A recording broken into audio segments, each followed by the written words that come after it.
I heard recently that the majority of us put the same goals on our goal list year after year for 10 years before it's accomplished. And I'm here to tell you that it doesn't have to be that way for you this year. This is Melissa Dillon, and I am your host here today on Have More Time. Have more time for joy, for the stuff you love, for the stuff you want to do with your family, with your kids, with your loved ones, and for yourself. Thank you so much for tuning in today. I'm so excited to talk about this topic because there have been plenty of years where I've had some big lofty goals and then I beat myself up at the end of the year because I didn't accomplish it.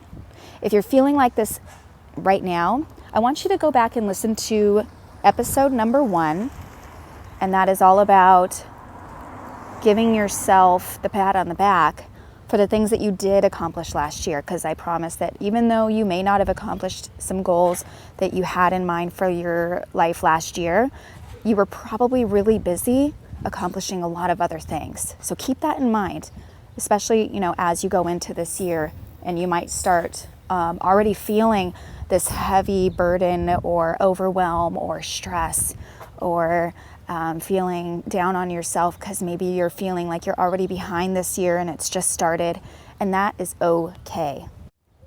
Regardless of the size of your goal,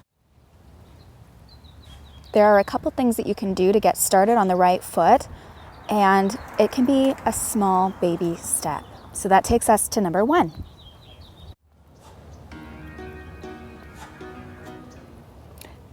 Is break your goal into a small 10-minute baby step. The first 10-minute step that you take might just be the heaviest one of your entire goal accomplishment journey. I can't tell you how many times I've had a goal and I'm like, I don't want to start so bad, but it feels so heavy. And it's just your mind playing tricks on you because it's something different than you're already doing. So anytime you want to make a change, your brain will resist because it wants routines and patterns and expectations met.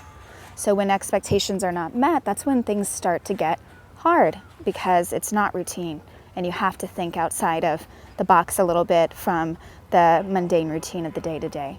So real change can start with a small 10-minute step. So just start there. So how do you know which 10-minute step to take with your goal? So you actually don't have to think about it too much. Don't overthink it at all. Just take one step. There was one time about 3-4 years ago where I had a pretty lofty goal in mind, but it all started with something really, really tiny. It actually started with the class summaries that I was writing to parents in our mobile tumbling program. And it was something that took about 10 minutes, but for some reason, week after week, I wasn't getting it done. And one of my big goals for that year was to improve the communication and the community built around the program. And I knew that the only way that it was going to start is to start with me. So I started to feel really heavy that if I can't even get this 10-minute little thing done, then I won't be able to do any of the things that go beyond that. And that sat really heavy with me on my heart, and that is what got me started. So what is it in your goal that you have this year that can be broken down into a tiny 10-minute micro step? And it could be anything. Just pick one and just do it. Once you do the first one, then the next 10-minute step will be a little bit easier. And the next 10-minute step will be a little bit easier. And it'll feel lighter. And it'll start to feel like that routine that your brain needs. Like, okay, now I get it. I'm expecting that this is going to be part of our routine now. And it'll start to feel easier and easier. And then those steps can become 20-minute micro steps, 30-minute steps, 1-hour steps. Pretty soon you'll be planning out, okay, for the next 6 weeks, I'm going to be working on this big part of the project. And you'll get into the routine of breaking that big part of the project into small micro steps. And it'll feel like such a routine that it won't be so heavy anymore.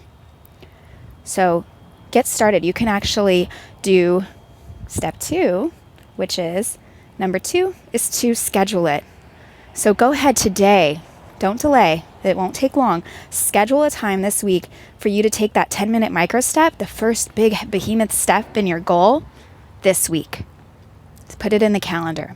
And it could be anywhere in the calendar. It can be first thing in the morning, it could be in the evening, it could be midday on your break. I don't know what your schedule or what your goal is, of course, but I mean, whether it's something that's a fitness goal or a personal self-care goal or a work goal, a business goal, a finance goal, a goal to play with your kids more, a goal to spend more time with your husband, a goal to have more date nights.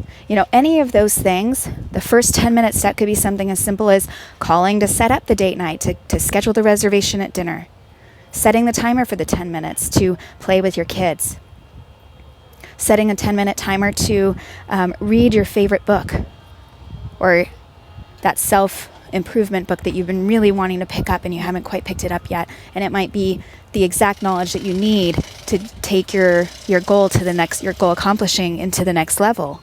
Whatever it is, it could be something very small.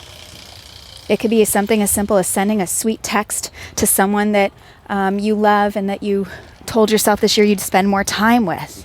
I mean, it could be anything. And once you do that one small micro goal and you accomplish it, it'll feel a lot easier, but it doesn't start. You won't get it done if you don't schedule it. So schedule it in the calendar. Okay, and then number 3 is to have fun in the process. So we get so hung up on accomplishing the goal, and the goal becomes this abstract, heavy thing that doesn't even feel fun anymore because we forgot that, oh yeah, we're supposed to enjoy this and enjoy the process. Take in how your body feels with each step. Take in how your mind feels with each step and celebrate each micro accomplishment. We humans require and deserve that. The pat on the back, the celebration. And I know that you've heard this before, but it doesn't hurt to hear it again. Enjoy the process. So I hope this helps. I really do. Thank you so much for spending this time with me today. And if you enjoyed this episode, please don't forget to subscribe so that you get notified of the next episodes. I try to publish a couple episodes a week and more when I can. My goal personally is to publish as many as I can every week. So I hope that you enjoyed this. And please don't hesitate to rate us too. I'd love to hear from you. And if you enjoyed it, please give us 5 stars because that'll help spread the word about this podcast so parents just like you can hear it. And once our community opens up, we'll have a free community where we can have conversations about all the topics. And I'll open it up to hear your questions too. So if you subscribe, then you'll know when the next episode hits and you can participate in that. Thank you so much, and I'll hear from you next, or I'll talk to you next time.